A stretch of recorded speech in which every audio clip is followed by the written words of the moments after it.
this is an investigator who's helping the police find out, solve crimes, because he knows when people are lying or not, because he can read facial expressions.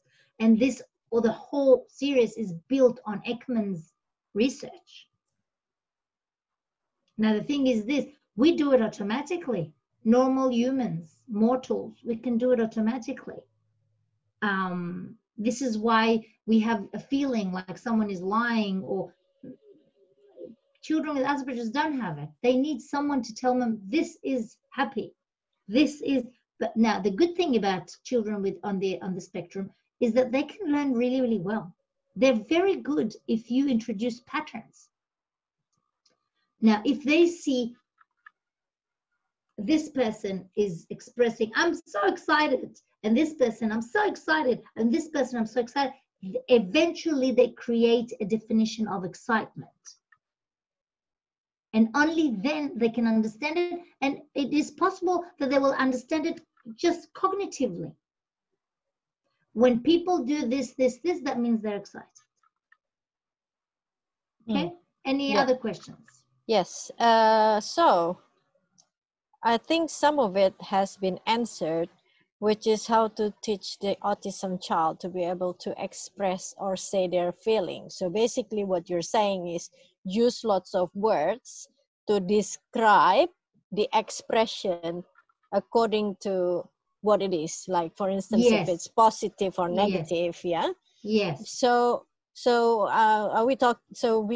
it's like almost like a simulation, isn't it? That you have to create the sort of scene. And yes, and you can be a role model. You can be an example. And if there's a team of people working, well, let's say a house that is a team working together, then you teach everyone in this house to use words more. I mean, when children misbehave, we tell them, use your words. So this is what I'm telling parents and families and all educators, use your words. With those children, you need to use the words. Now, about the questions about how to teach them, there's something that's very, very important, is to distinguish between a thought and a feeling. And I'm going to tell you what I mean. If I come to you and I say, I feel that you don't like me. Do you understand that's not a feeling? That's not a feeling, it's a thought. I can only feel happy, sad, frustrated, angry, rejected. Can people take a photo of this? Sure. Oh, sure. Yeah. And if you want to take a photo. Yeah. Oh, this is just a range in feeling. You need to understand that thoughts and feelings are not the same. Now, when we're working with children that has issues with feelings, we need to be very careful about not mixing between the two. It's like we never use the word, I feel you're not listening to me.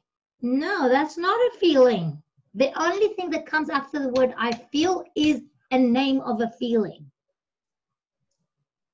I feel tired. I feel angry. I feel hungry. I feel sad. I feel sleepy. I feel, that's it. There is no such a thing, I feel you. There is no such a thing. I feel that you don't like me. I feel that you're not listening to me. And we sometimes make those mistakes as grown-ups. However, with children with difficulties, children with emotional difficulties, especially children with on the spectrum, we need to be very clear about the way we speak. I want you to know that I was working in I was working for 6 months in a severe autistic school. My mentor was, she basically said to me, you need to check your words.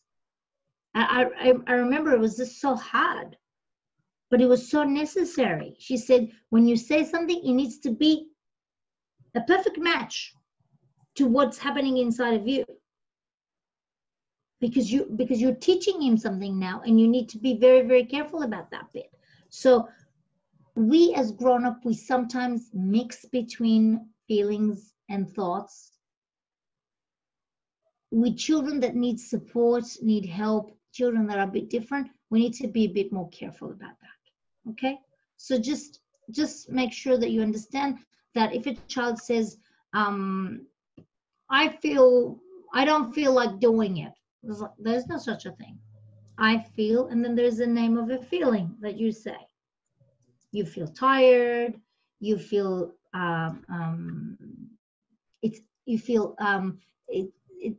a difficulty, a challenge, and so on. Now, the best technique is to, this is a fantastic technique. It's called the rating technique. It works really, really well in psychology in general. It works really well with children in general, grown-ups. I'm using it with grown-ups, everyone. I'm on all my clients, I use this technique. The rating technique is a technique where, remember that when you go, any one of you have been in a hospital, the nurse gives you medication.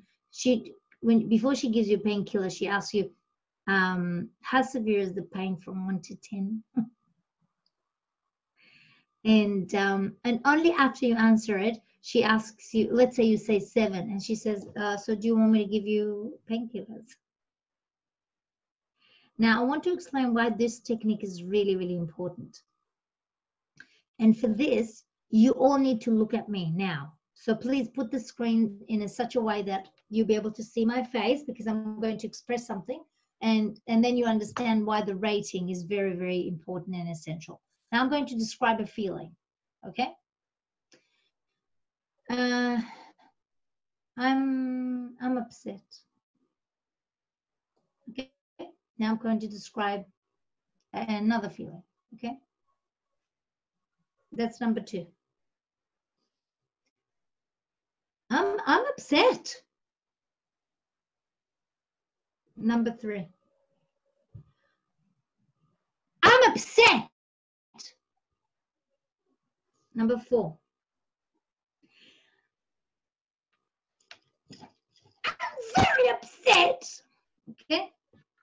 Shouldn't have said very, but I'm upset. Now, please write down how many feelings I described.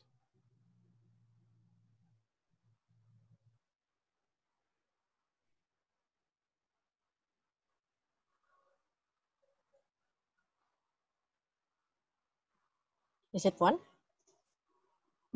No. I use Someone the answer same. 3? Yeah. I use the same word to describe different feelings.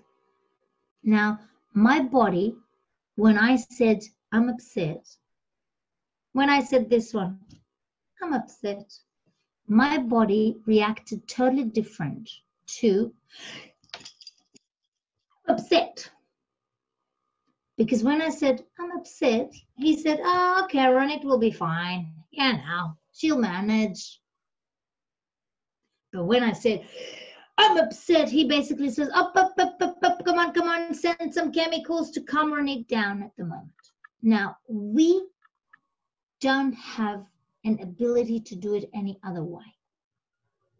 We just have to pick a name for a range of upsetness. There is upset and there is upset.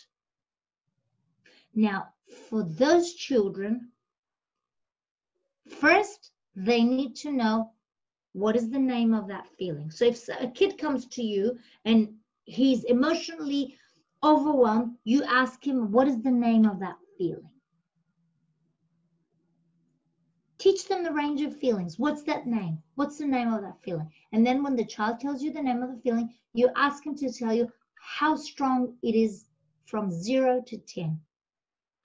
By the way, if he's a very young, you ask him, is it a little bit?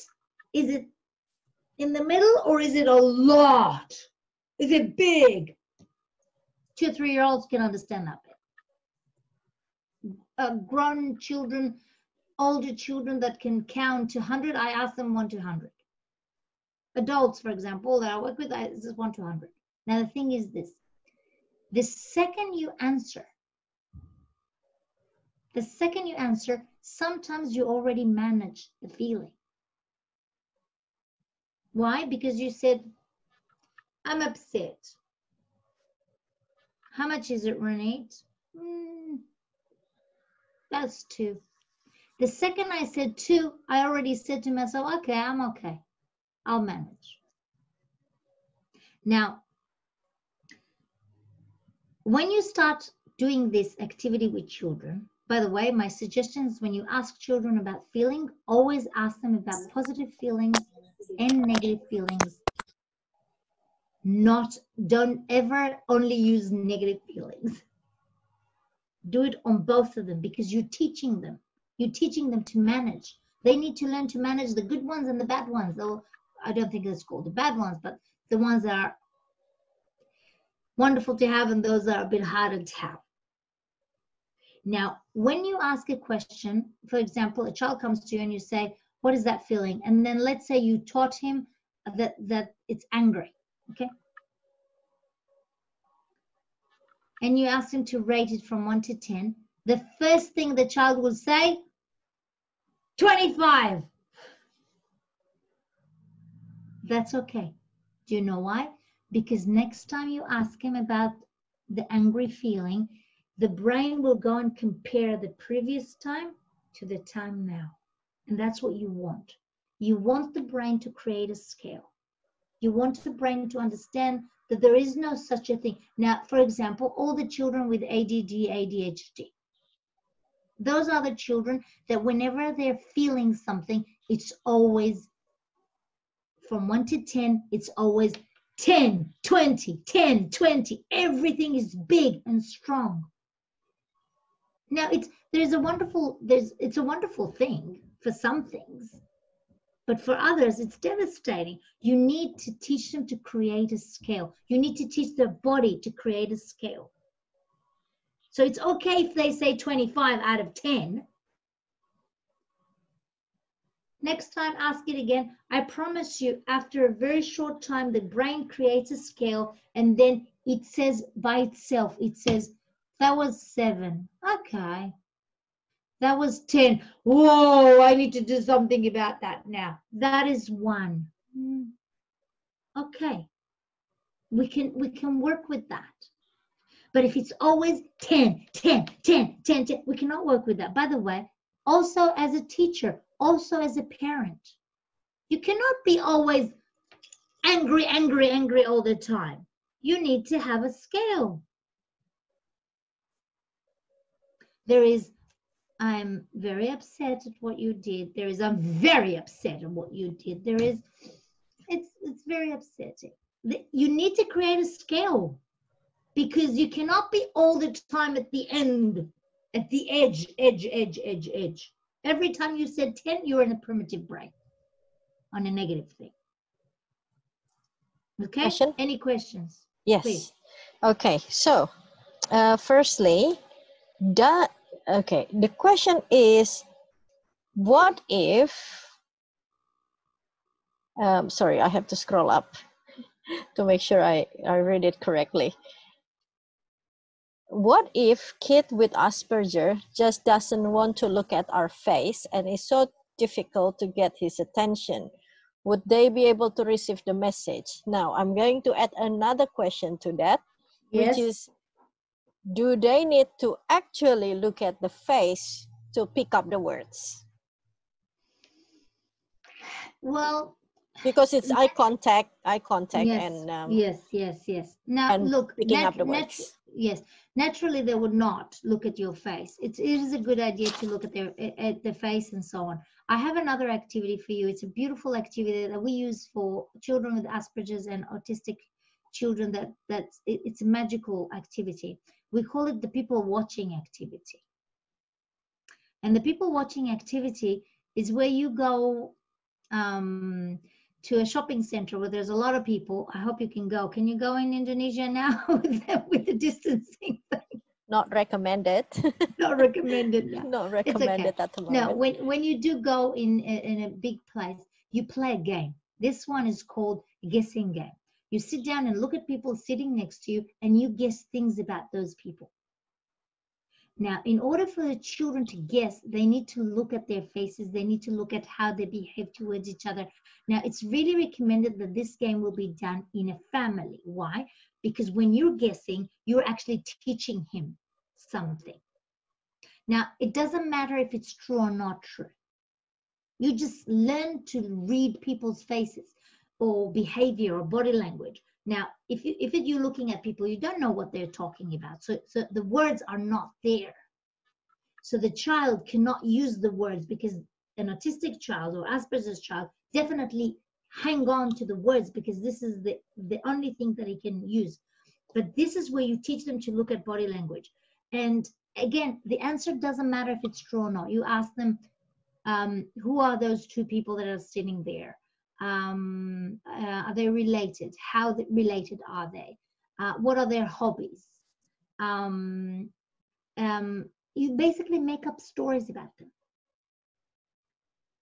Okay. Why? Because the children learn from you to connect those things. Another thing that's connected to this bit, if a child doesn't want to look at your face, is we call it the silent movie. Silent movie is when you go see a movie and you turn the volume off. Now, when you turn the volume off, those children cannot, autistic children or Asperger's, they hang on to the words really, really strongly.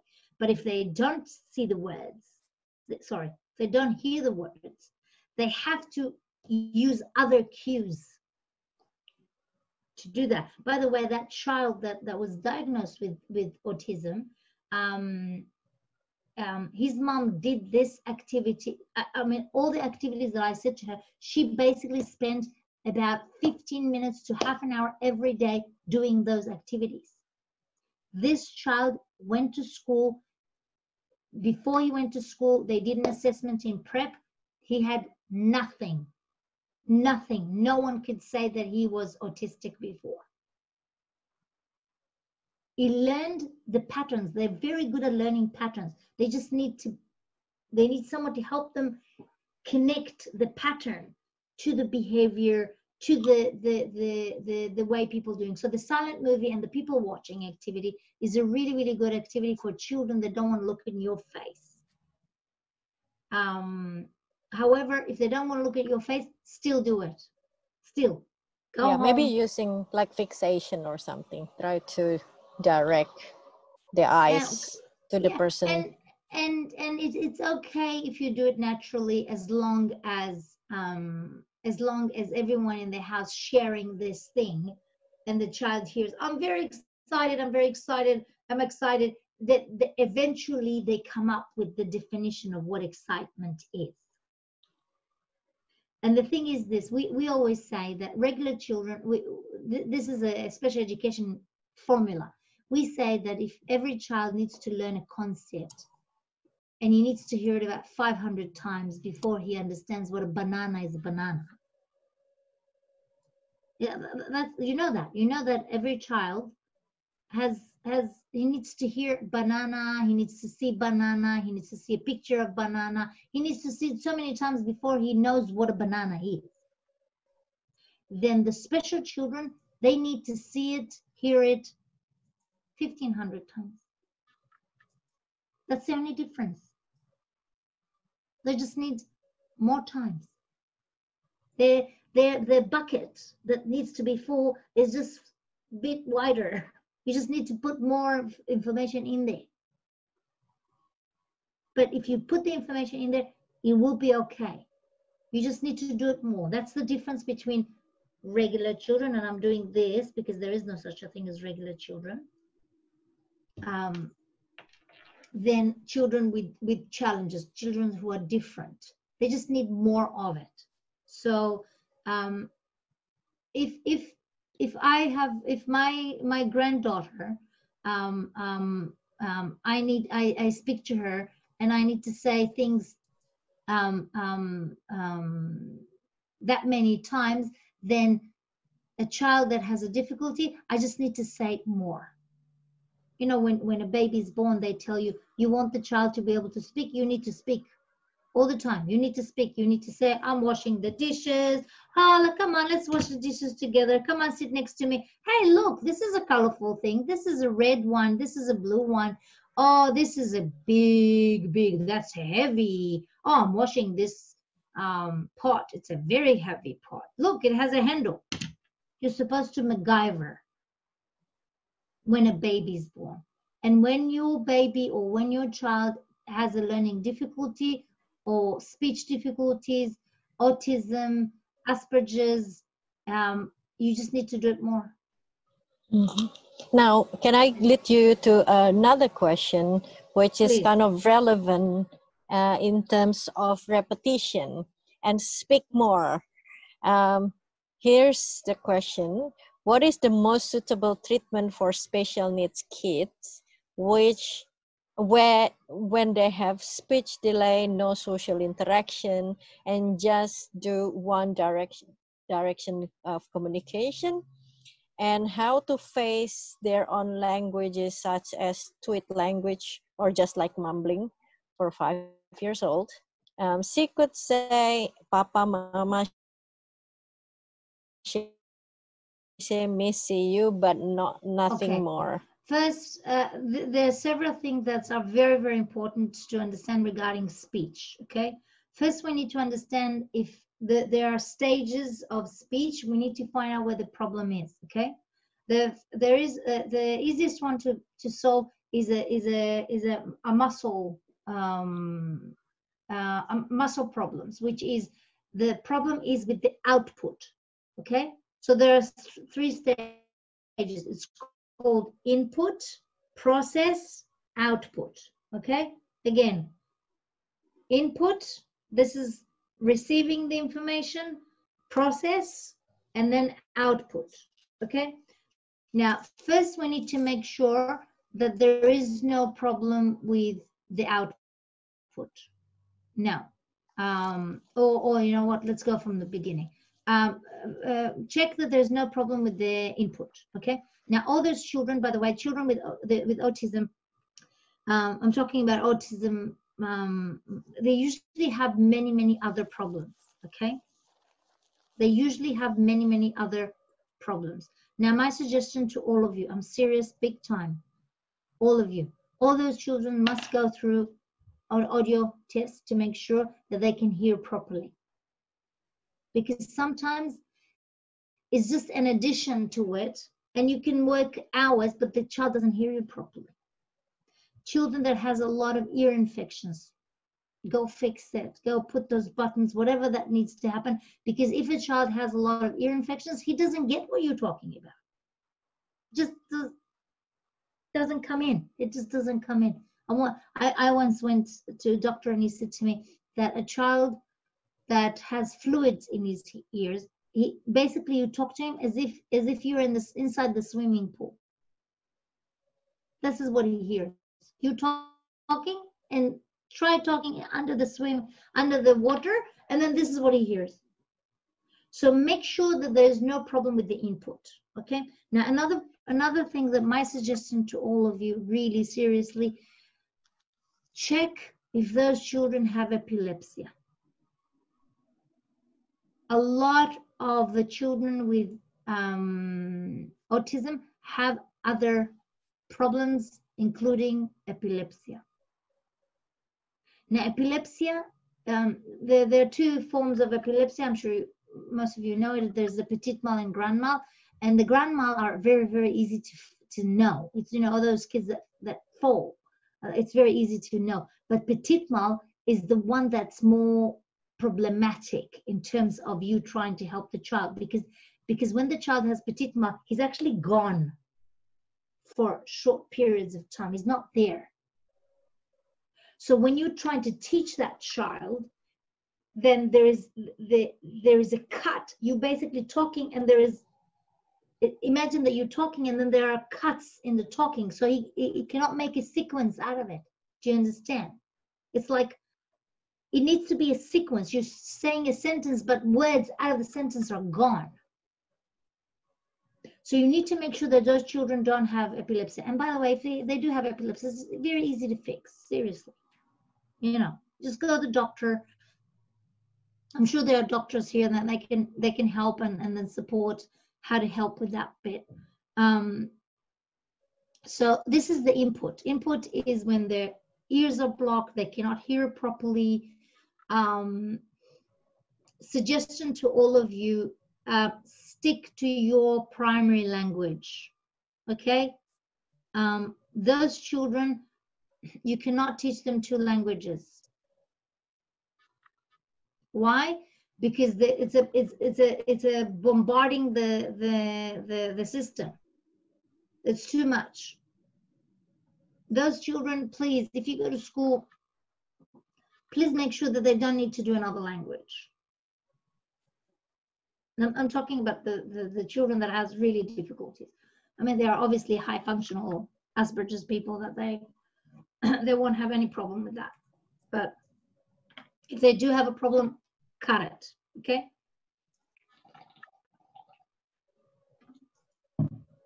Now, many of those children have sensory problems. You need to be very careful about the way you speak. Talk calmly. If you raise your voice, you know what happens? The brain shuts down. Nothing goes in. The curtain closes.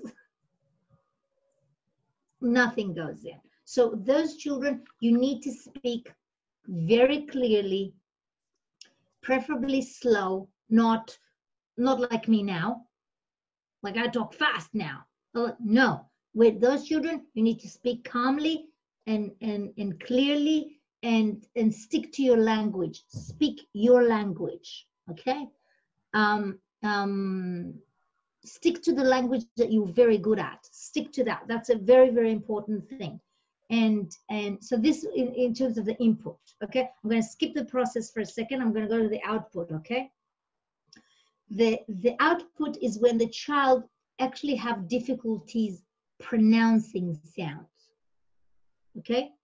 Now, this is 100% of the time connected to very low muscle tone of the whole lips and cheeks and mouth, okay?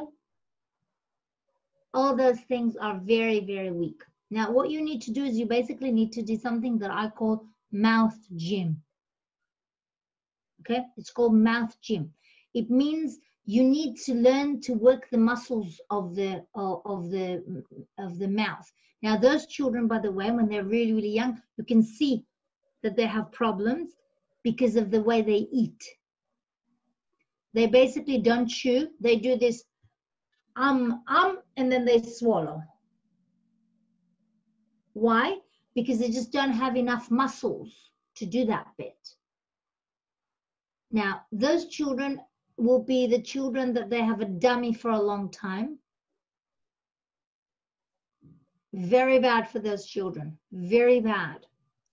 Why? Because a dummy, you suck a dummy in a rhythm, and then you swallow the saliva. You basically, and you swallow the saliva. You suck, swallow the saliva.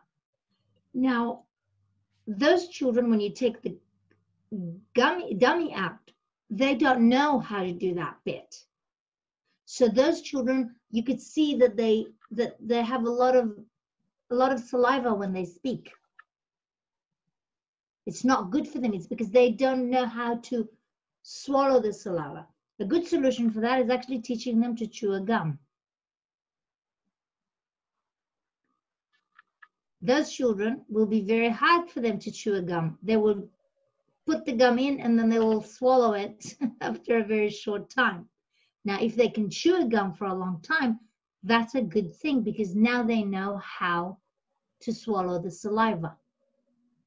Okay? Now, another thing that's not very good for those children is when they feed from a bottle for a long time.